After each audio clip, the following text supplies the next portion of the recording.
রূপান্তর নিয়ে আবার এলাম আপনাদের সামনে মিষ্টি এক সন্ধ্যায়। কেমন আছেন আপনারা? আশা করি ভালো আছেন। আপনারা অপেক্ষা করে থাকেন, আমি জানি। আমরা অনেক মেইল পাই, অনেক চিঠি পাই। আজকে আমাদের অনুষ্ঠানে যারা আমন্ত্রিত অতিথি তারা খুবই জনপ্রিয় মুখ, আপনাদের কাছে অনেক প্রিয়। আমার পাশে রয়েছেন শুভ্রদেব, তার পাশে ডলি সায়ন্তনী। দুজনের গান তো আপনারা সবসময় শুনেন, আমিও শুনি, সময় পেলেই শুনি। ডলির গান তো আমি সবসময় শুনি। ডলির গান তো খুব মজা, শুভ্রদার গানও খুব মজা। তো আমাদের অনুষ্ঠানটা কিন্তু একটা টক শো, জানেন, আবার ম্যাগাজিন, বিষয়ভিত্তিক ম্যাগাজিন। তো আমরা আজকে গানকে বেছে নিয়েছি। তো টক শো, ঝাল শো, মিষ্টি শো, যেটাই বলো, হ্যাঁ, সব মিলে একটা মজার প্রোগ্রাম। তো কেমন লাগছে আজকে অনুষ্ঠানে এসে? ভালো লাগছে। এখানে একটা ছাতা দেখা যাচ্ছে, এখনই আমি বলবো না যে কি করতে হবে, এটা পরে। তো শুভ্রদা, সম্প্রতি আপনি বিয়ে করেছেন। আপনার পাশে একজন নারী বসে আছে, এই পাশে একজন নারী বসে আছে। আপনার পাশের নারীকে বিশ্লেষণ করেন, কেমন মানুষ? পাশের নারী অ্যাকচুয়ালি কে আমি চিনি ফার্স্ট, আমাদের একটা ডুয়েট গান আছে অন্তরে তুমি, খুব সুপার হিট গান। তো তখন মানে নতুন শিল্পী এবং নতুন শিল্পী হিসেবে আমরা গানটা রেকর্ড করেছিলাম। আচ্ছা। এবং রেকর্ড করতে গিয়ে দেখলাম যে ও তখন ওর একটা অ্যালবাম খুব হিট করেছে, রং চটা জিন্সের প্যান্ট পরা। হ্যাঁ।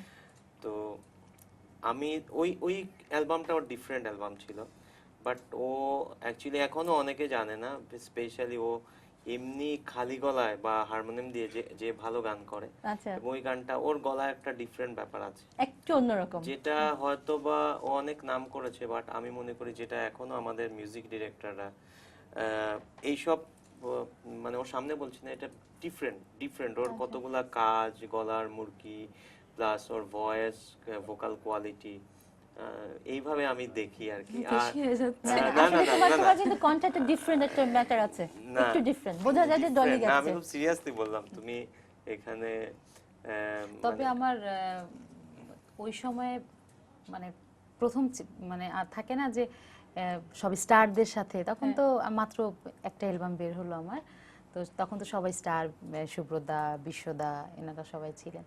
তা আমার মানে অনেক দিনের আশা ছিল যে সব স্টারদের সাথে আমি একটা ক্যাসেট বের করবো। আচ্ছা। তা আমার সুযোগ ওই ক্যাসেটের মাধ্যমে হলো। তো যে গানটার কথা বললো শুভ্রদা, যে গানটার কথা বললেন আপনি, ওই গানটা একটু আমাদেরকে শোনাও, ডুয়েট, একটু জাস্ট মুখটা একটু শুনতে চাই। গানটা খুব সুন্দর, গানটা আমি ফাঁক পেলে শুনি, শোনাও। সুব্রতা শুরু করেন। অন্তরে আছো তুমি আমার, তোমাকে শুধু ভালোবাসবো। একটাই স্বপ্ন দেখি প্রতিদিন, তোমাকে নিয়ে ঘর বাঁধব। অদ্ভুত সুন্দর এই গানটা। আমি ফাঁক পেলি, যত ডুয়েট গানের সিডি আছে আমার কাছে, এই গানটা আছে, খুব সুন্দর। প্রসঙ্গত গানটা চলে আসলো। ডলি, স্ক্যান্ডালের মুখোমুখি তো হয়েছে অনেকবার, ভয় পাও নাকি রাগ হয়? এখন আর ভয় পাই না, যথেষ্ট আমার হয়ে গেছে। কিন্তু ভালো লাগে স্ক্যান্ডাল শুনতে? না, কারোরই ভালো লাগে না। আচ্ছা, অবশ্যই ভয় কিন্তু পাই। আবার সেলিব্রিটিদের জন্য কিন্তু স্ক্যান্ডালটা হচ্ছে প্লাস পয়েন্ট, কি বলেন সুপনা? না, স্ক্যান্ডাল ইন এ সেন্স, ও একই প্রশ্ন আমি আপনাকেও করতে পারি, একই প্রশ্ন। স্ক্যান্ডাল ছাড়া কিন্তু সেলিব্রিটি নেই হয় না। আমি যতদূর জানি। এবং ইন্টারেস্টিংলি যে ওয়ার্ল্ডে যে কয়েকজন খুবই বিভিন্ন ক্ষেত্রে, বিশেষ করে আমাদের পাশের দেশ, যদিও উনি গান গান, সচিন তেন্ডুলকার, যে মানে যার সাথে আমি দেখেছি যে পৃথিবীর লোকজনের বাইরে ইজ সো ডিফারেন্ট, তারও স্ক্যান্ডাল হয়েছিল ব্যাটিং। তো স্ক্যান্ডাল ছাড়া স্টার হতে পারে না, star with scandal, scandal with star থাকতেই হবে। এক্স্যাক্টলি, আসলেই তাই। ডলি, তোমাকে যেমন আমি একটা প্রশ্ন করতে পারি যে একজন পুরুষকে বিশ্লেষণ করো, মানে শুভ্রদাকে বিশ্লেষণ করো, তোমার পাশেই উনি বসে আছে, আমি তোমার সাথে আছি, অসুবিধা নেই, করো। শুভ্রদাকে কেউ, শুভ্রদা কেমন মানুষ, কেমন শিল্পী? খুব ভালো, মানে তার মন মানসিকতা খুবই ভালো। এবং সে মানে ভাবিকে দেখেছো? হ্যাঁ, ভাবিকে দেখেছি, খুব ভালো, আরো ভালো লেগেছে। হ্যাঁ, একটা অনুষ্ঠান দেখলাম শুভ্রদা দুজনেরই, ভাবির ভালো লেগেছে। মানে সবকিছু মিলে শুভ্রদা খুবই ভালো একজন মানুষ। আচ্ছা, একজন মেধাবী গায়িকার সাথে তোমাকে যদি তুলনা করা হয়, যে বাংলাদেশে প্রতিষ্ঠিত ধরো সাবিনা ইয়াসমিন বা রুনা লালা, হ্যাঁ, তোমাকে আমরা তুলনা করলাম, তখন তোমার কেমন লাগবে? আমি কারোর সাথে তুলনা করতে চাই না আমি নিজেকে, কারণ ওনারা অনেক বড় মাপের শিল্পী। আমি ডলি। হ্যাঁ, এটা রেসপেক্ট। আর শুভ্রদাকে একই প্রশ্ন। না অ্যাকচুয়ালি শিল্পীদের তো আলাদা সত্তা আছে, আর প্রত্যেকের জায়গা ভিন্ন, আর কম্প্যারিজন হয় বিভিন্ন ক্ষেত্রে, মানুষ কম্প্যারিজন করে, এটা মানুষের নেচার। বাট ও যে কথাটা বললো যে আমি নিজেকে শুভ্রদেব হিসেবেই দেখতে আমার ভালো লাগে। আচ্ছা, নিজস্ব সত্তা, Exactly. স্বকীয়তা।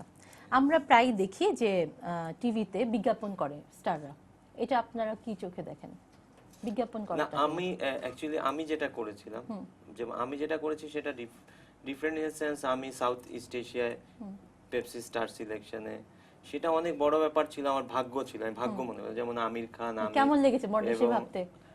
অনেক ওইখানে ট্রিটমেন্ট ইজ ডিফারেন্ট, কারণ প্রহ্লাদ কাক্কের যে ঐশ্বরিয়াকে প্রথম ইন্ডাস্ট্রি এনেছে সে ডিরেক্টর, আচ্ছা। আমির খান করছে হিন্দিতে, আমি বাংলায়, পাকিস্তানে আওয়াজ ব্যান্ডের হারুন, একই ইউনিট। ওইখানে ট্রিটমেন্ট অ্যাকচুয়ালি হয় কি, আপনাকে কিভাবে প্রজেক্ট করলো, কারণ ওইখানে আমির খানকে যে ট্রিটমেন্ট দিচ্ছে আমাকে সেম ট্রিটমেন্ট দিচ্ছে, যার জন্য, এবং ইন্টারন্যাশনালি, যার জন্য আমি খুব এনজয় করেছিলাম। এবং মডেলিং করা মানে ওইভাবে হলে করা যায়, একটা বিশেষ ক্ষেত্রে করা যায়। ডলি তো করনি, বিজ্ঞাপন করেছো? এখনো আমি করিনি। তো বিজ্ঞাপন এখন তোমাকে যদি অফার দেওয়া হয় যে তুমি একটা বিজ্ঞাপন করো, করবে? আমার কাছে অফার যে আসেনি তা না, আসছে, বাট ভালো কোনো ব্যানার হলে আমি করব। মিডিয়াতে সবচেয়ে আকর্ষণীয় নারী কাকে মনে হয়? আমরা কি দুজন বসেছি আপনার পাশে। না, মিডিয়াতে আকর্ষণীয় নারী ওইভাবে, আমি যেহেতু স্পোর্টস বা স্পোর্টস এর প্রতি আমার অনেক আকর্ষণ আছে। মিডিয়া বলতে কি আমাদের দেশে? না না, আমি সব জায়গার কথা বলছি। আমার কাছে মনে হয় যে হুইটনি হিউস্টন। আসলেই হুইটনি হিউস্টন খুব ভালো লাগে ওর গান। আর তোমার কাছে আকর্ষণীয় পুরুষ মিডিয়াতে? নাই? কেন নাই? ও আসলে শাই ফিল করছে। আকর্ষণীয় নারী বলো তাহলে। নাই, আমি কাউকে। তুমি ডলি ডলি থাকতে চাও?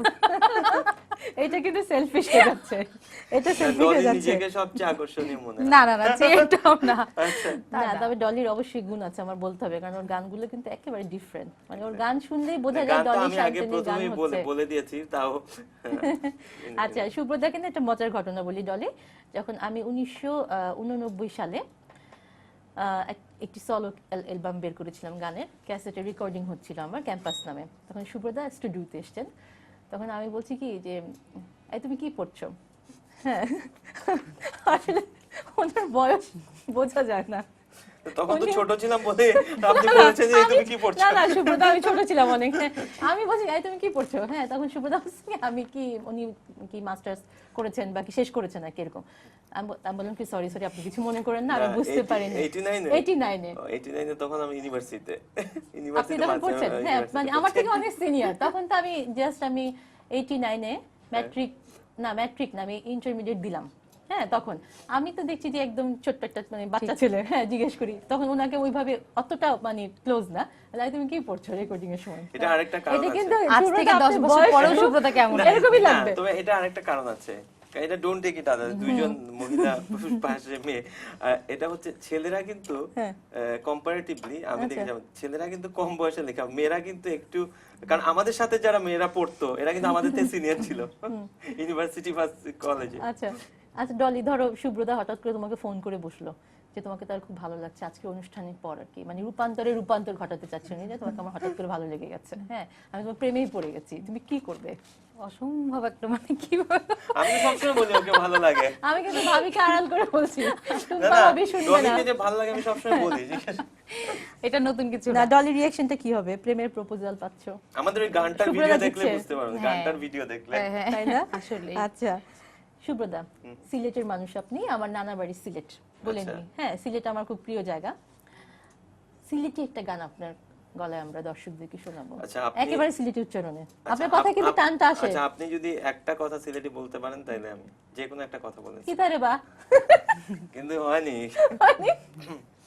আচ্ছা, আমি দু লাইন হঠাৎ করে, সিঙ্গারদের প্রবলেম কি মানে সবকিছুতে মানে গান। হ্যাঁ, বলেন। দেখলে তোমারে মনটা কিলান করে, চোখ বায়ে চাইলে তোমার কিতা কিতা করে। এতটুকুই। আচ্ছা, খুব সুন্দর। সিলেটি গান কিন্তু সুন্দর। আর এমনি সিলেটি কিছু আধ্যাত্মিক গান আছে যেগুলো শুনতে খুব ভালো লাগে, শাহ আব্দুল করিমের গান। ইভেন আমার লাস্ট এই অ্যালবামের আগেরটা ললিতা, যেটা এটা সংগ্রহ করা সিলেটে অনেক বছরের পুরনো গান, যেটা সফটওয়্যারে মিউজিক করা। অ্যাকচুয়ালি কি সিলেট থেকে অনেক আব্দুল করিম সাহেবের শাহ আব্দুল করিমের গান শাহ আব্দুল একটা করিম, একটু শোনান যদি তারপরে জানা থাকে। হাসান রাজা হাসান রাজার গান তো খুব সুন্দর, কি বলো?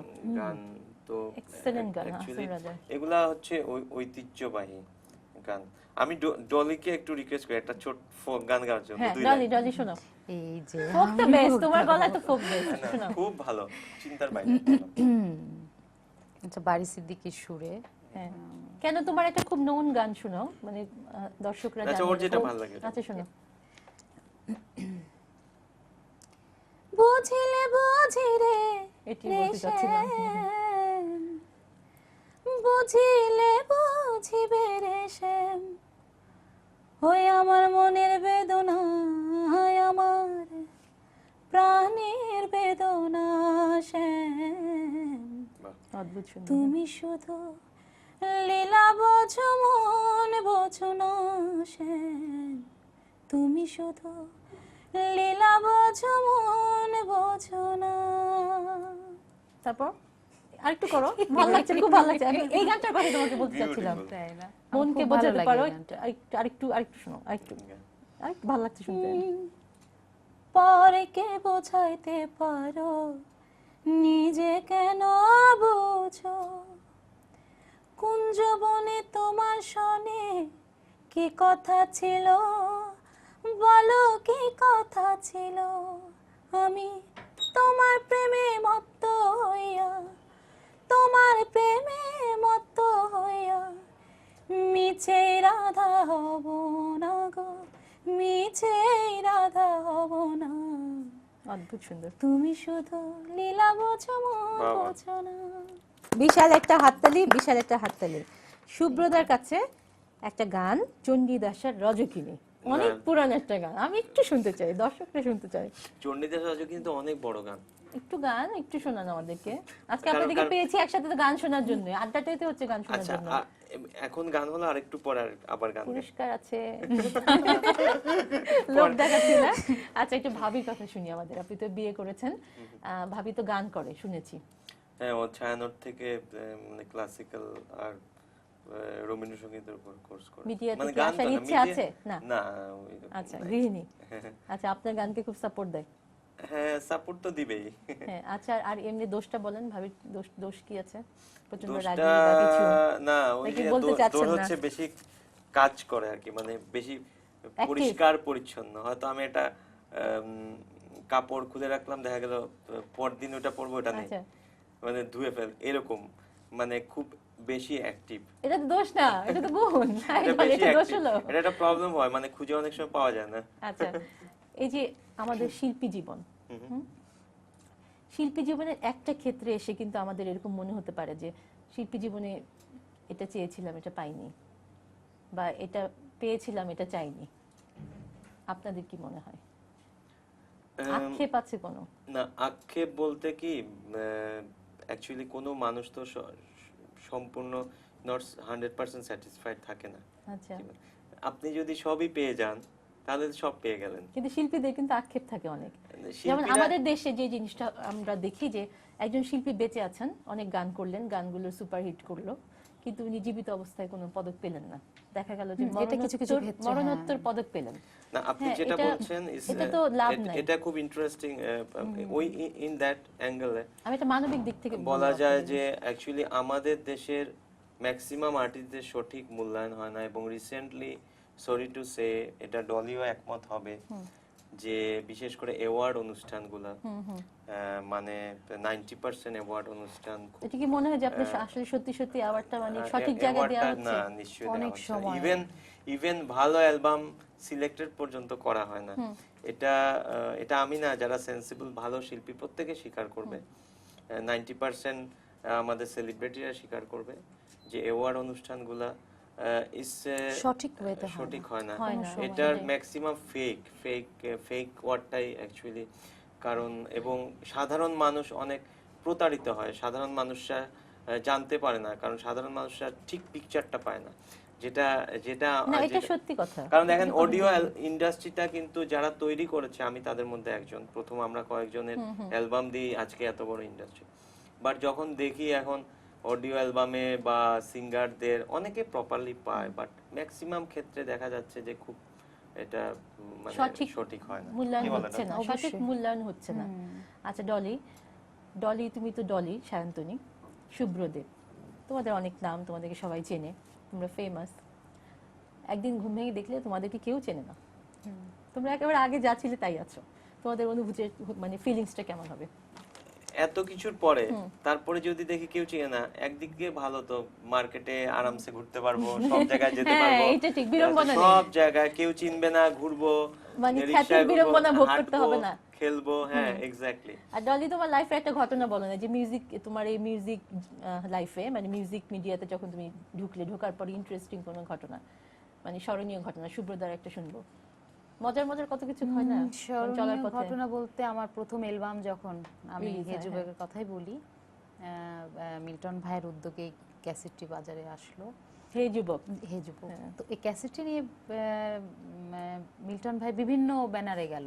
হ্যাঁ তখন বাংলাদেশে বোধহয় সারগামই ছিল না, সুব্রতা? সারগাম ছিল। সারগামে ছিল, ডিসকো রেকর্ডিং ছিল। হ্যাঁ, কিন্তু সারগামের কাছে গেল আচ্ছা। প্রথম, যে এরকম টোটাল ক্যাসেটটা কমপ্লিট করে নিয়ে ওনাদেরকে শোনানোর পরে ওনারা বললো যে না, এই ক্যাসেট তারা নেবে না। আচ্ছা, তো যেহেতু নতুন শিল্পী। নতুন শিল্পী আর নতুন, তখন তো সব প্রথমে যারা আসে তারা তো আচ্ছা। নতুনই থাকে। তো ওনাদের কাছে মিল্টন ভাই একটা ইচ্ছা ছিল যে ডলি আমি এটা সারগামে দিব, হুম আমার যা খরচ হয়েছে আমার দরকার নাই, হুম বাট আমি চাই একটা ভালো একটা ব্যানার থেকে তোমার ক্যাসেটটা বের হোক। হুম। তো সারগাম এটা রিফিউজ করলো যে না, আমরা নিব না এই ক্যাসেট। তারপরে স্যালেক্সের মুরাদ ভাই, উনি ওখান থেকে ক্যাসেটটি বের শুনলো। হয়েছিল। হুম। শোনার পরে উনি নিজে উদ্যোগ নিল যে ঠিক আছে আমি ক্যাসেটটি বের করব। হুম। মুরাদ ভাই অ্যাড থেকে শুরু করে তখন যতটুকু পাবলিসিটি মানে দরকার, অ্যাডের দরকার, অ্যাড করলো পেপারে, দেওয়ার পরে তখন তো মোটামুটি আমার ক্যাসেট সুপার হিট তোমার হলো। ওটা, হ্যাঁ। এটাই আমার কাছে মানে স্মরণীয় ঘটনা একটা, যে সারগাম তখন 1 নম্বরে ছিল ব্যানার, আচ্ছা, উনি কিন্তু আমাকে রিফিউজ করলো, মানে উনি ক্যাসেট নিবে না। তো এটা তারপর তো এখন আল্লাহর রহমতে সাউন্ডটেক অনেক এখন তো অনেক কোম্পানি কোম্পানি হয়ে গেছে না? কোম্পানি হয়ে গেছে। তো এটা আর এখন আমার মনে পড়ে এটা, হ্যাঁ। এটা আসলে দাগ কাটার মতোই তাই ঘটনা, না? যে সেই ক্যাসেটটাই সুপার হিট, তাই না? এরকম আর হয়। তোমার তো ঘটনা শুনলাম, শুভ্রদা আপনার একটা শুনতে চাচ্ছি, স্মরণীয় ঘটনা। স্মরণীয় ঘটনা, দেশে বিদেশে কোনো সমস্যা? স্মরণীয় ঘটনা আমার বিয়ে যেটা নাকি? না, আমি বিয়ে মানুষের ওয়ান অফ দা, বিয়ে তো মানুষের ন্যাচারাল, করতেই জন্ম হবে। মৃত্যু বিয়ে, বাট স্মরণীয় ঘটনা হচ্ছে বলিউড মিউজিক অ্যাওয়ার্ড, যেটা ইউএসএ তে হয়। সেইখানে প্রায় 25 জন সিঙ্গার ছিল, এবং সেখানে মেকানাস গোল্ডের যে হলিউডের হোজে ফেলিসিয়ানো, ইয়ার রহমান, ইন্ডিয়া থেকে লাকি আলী, নাম, অনেক। আচ্ছা, নাম তো করা সেখানে আমরা সবাই মিলে একটা কোরাস গান করেছিলাম, যেটা কবিতা কৃষ্ণমূর্তির হাজবেন্ড পণ্ডিতজি ওনার সুরে, এবং আমার যে সলো পারফরমেন্স ছিল সেখানে শ্যামাক দেবারের কোরিওগ্রাফ ডান্স করছি। তো ওইটা আমার কাছে খুবই মেমোরেবল এবং স্মরণীয় কনসার্ট, যেহেতু এতগুলা সিঙ্গারদের মধ্যে, এবং ছেলে শিল্পী হিসেবে প্রথম আমি ওইখানে ইনভিটেশন পেয়েছিলাম। আচ্ছা, তো এটা তো এতগুলা বিশাল ব্যাপার। সিঙ্গারের সাথে একসাথে কাজ করা, এটার একটা রুবি ভাটিয়া ছিল বিজয়, আচ্ছা আচ্ছা, তো এটা আমার খুব মনে হয়। মানে খুব মজা লেগেছে, কিন্তু আসলে এটা স্মরণীয় ঘটনা, মজার Exactly, ঘটনা। exactly. তা আপনাদের বাচ্চা কাচ্চা, আপনার তো মাত্র বিয়ে হলো, ডলি তোমার মেয়েকে আনার ইচ্ছে আছে বাচ্চাদেরকে? ইন্ডাস্ট্রিতে হ্যাঁ, মিডিয়াতে একদম না। আর শুভ্রদা ভবিষ্যৎ তুমি future- এইভাবে তোমার মেয়ে যদি চায়, না, হ্যাঁ এইটা মানে ওর আমার মেয়ে কিন্তু খুব সুন্দর করে কথা হ্যাঁ, বলে, আমি ইচ্ছাকৃত ভাবে আমি বড় হয়ে আনবো না, গেছে। আর যদি ওরা হয়ে যায় তাহলে এটা তার বলার মানে তোমার ইচ্ছে নাই? না, আমার ইচ্ছে নেই, কেন? এমনি ইচ্ছে নেই। আর শুভ্রদা আপনার তো কামিং, না আমার আমি মনে করি এটা আরেকটা এটা নিজের- শুভ্রদেব আমরা পাবো না? এটা নিজের ব্যাপার, বাট মনে করি যদি ক্রিকেট প্লেয়ার হয় আচ্ছা, বা মেয়ে স্পোর্টস হলে মহিলা ইন্টারেস্ট বেশি, ক্রিকেট বাংলাদেশের মানে স্পোর্টস ইন্টারেস্ট স্পোর্টস বেশি। ইন্টারেস্ট বেশি আমার। তোমার কেমন লাগে স্পোর্টস, মানে মানে কি যদিও আমি গানের বাইরে? শুধু ফুটবলটাই বুঝি, আর কোনো ক্রিকেট সম্পর্কে আমার কোনো আইডিয়া নাই, আচ্ছা, বুঝি না। ক্রিকেট সম্পর্কে আইডিয়া ভাই আমারও নাই। সবচেয়ে ইন্টারেস্টিং হচ্ছে কত সুব্রতা, ওভারে কি? ক্রিকেট খেলাটা কি আমি ছোটবেলা থেকে বোঝার চেষ্টা আমি করে আজকে যাচ্ছি। জানলে তো ইন্টারভিউতে আসতাম না। না, না, আমার তো ক্রিকেট যারা বোঝে না না, তাদের না, সাথে সুব্রতা সত্যি কথা বললেই প্রবলেম, এটা হচ্ছে সমস্যা। আমার মানে আব্বা আমাকে এত- বোঝাতো এটা ওই- এইভাবে খেলতে হয়। ওই হ্যাঁ। খেলাটা দেখতে হলে অনেকক্ষণ ধৈর্য সহকারে বসে দেখতে হবে। তাও হয়তো বা তুমি কিছুটা বোঝো, আমি কিছুই বুঝি না ক্রিকেট খেলার। সুতরাং মেয়েরা যে ক্রিকেটারদের প্রেমে পড়ে, আমি কোনো ক্রিকেটারকে ভালো করে চিনি না অনেস্টলি, এটা আমি বল। এখন আমরা একটা মজা করব। হ্যাঁ, মজাটা সম্পর্কে তোমরা জানো না, এখানে একটা গান লেখা আছে। গানটা একটা পুরানো গান, রাজ কাপুরের একটা ফিল্মের গান, পুরানো গান, প্যার হুয়া ইকরার হুয়া। আমার মনে হয় গানটা তোমরা দুজনেই জানো। ডলি ভালো জানবে, ডলি এসবে না, না, এই এক্সপার্ট। গানটা আমিও জানি, এটা কোনো ব্যাপার না। তো এখানে গানটা না আমরা বাংলা করেছি। বাংলা করে এখানে একটা ছাতা আছে, আমি আগেই বলেছি। এটা দিচ্ছি আমি স্ক্রিপ্টটা, শুভদানন। এখন ডলি দেখো, এখানে একটা ছাতা আছে। শোনো ডলি, ভাবো যে বৃষ্টি হচ্ছে, ভীষণ রূপান্তরে ভীষণ বৃষ্টি হচ্ছে, খুব বৃষ্টি হচ্ছে। ছাতাটা তুমি ধরবে পেছন হঠাৎ দিকে, বৃষ্টি অথবা কেন? অথবা ধরেন গানটার জন্য, কারণ গানটাতে তো বৃষ্টি ছিল। হ্যাঁ, এইভাবে না, এইভাবে কিন্তু ছিল না, এটা এইভাবে একটু কোনভাবে ছিল? একটু সাইড করে, এইভাবে একটু সাইড করে। হ্যাঁ, ও তো ডলি বাইরে ধরো। চলে গেছে ছাতা। ডলি আচ্ছা, ধরো। এখন কি করতে হবে? এখন হচ্ছে যে তুমি এক হাতে ছাতাটা ধরবে, সুব্রতা ধরবে, ঠিক জাস্ট এই স্টাইলে, জিনিসটা এরকম থাকবে। আচ্ছা, ঠিক আছে, একটু পিছনে নেন। হ্যাঁ, ঠিক। আপনারা কি সিনেমাটা দেখেন নাই? হ্যাঁ, এই তো নায়ক। রাইট। এখন নায়ক আপনি আচ্ছা। রাজ কাপুর, ডলি নার্গিস। ঠিক আছে, এখন গানটা, আমি জানলে তো আগে দেখে আসতাম। তাই নাকি? ও দেখেন নাই? আচ্ছা, গানটা এখন বাংলাতে লেখা আছে, আপনারা ওই টিউনে গানটা দুজন ডুয়েট করবেন। রয়েছে পুরস্কার, পুরস্কার যদি নিয়ে যেতে হয় গানকে ঠিক করে করতে হবে। আপনি কিন্তু পুরস্কারের কথা 3 বার বললেন। লোভ দেখাচ্ছি, লোভ দেখাচ্ছি, লোভ দেখাচ্ছি। আচ্ছা, ডলি তাহলে একটু ভিতরে আসো, ছাতার নিচে আসো, একটু নিচে আসো, খুব বৃষ্টি হচ্ছে। হ্যাঁ, খুব বৃষ্টি। প্রেম হলো ভালো, বলো। আপনি 1 প্রথম। 2 3 আপনি প্রথম। আমি তো সুর পুরো যাই না। আচ্ছা, প্রেম হলো ভালোবাসা হলো তবু কেন মনে লাগে এত এক্সপ্রেশন দাও ডলি, একটু এক্সপ্রেশন থাকবে, সুব্রতার প্রতি এক্সপ্রেশন থাকবে, যার যে অংশ ওইটুকু করো। মন বলে বাহ। রাস্তা কঠিন, তাই জানি না, কি জানি কি হয়। Very good. এটা সুব্রতা। এটা আপনি করেন, করো করো করো, আমি তো গানটা জানি না। তারপর এই যে, বলো। টাকা গেল সব পয়সা গেল, এখন প্রেম করতে লাগে ভয়। কেন বলো এমন কথা, প্রেমে টাকা ওর মুখস্থ করা। পয়সা বড় কথা নয়।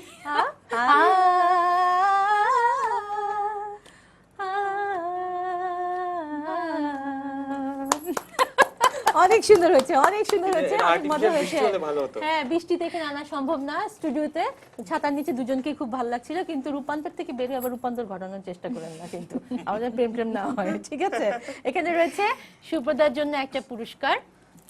আগে আমাকে না, লেডিস ফার্স্ট। না না, আমি আগে আপনাকেই দিচ্ছি, একজন পুরুষ বসে আছে তো দুজনের মাঝখানে।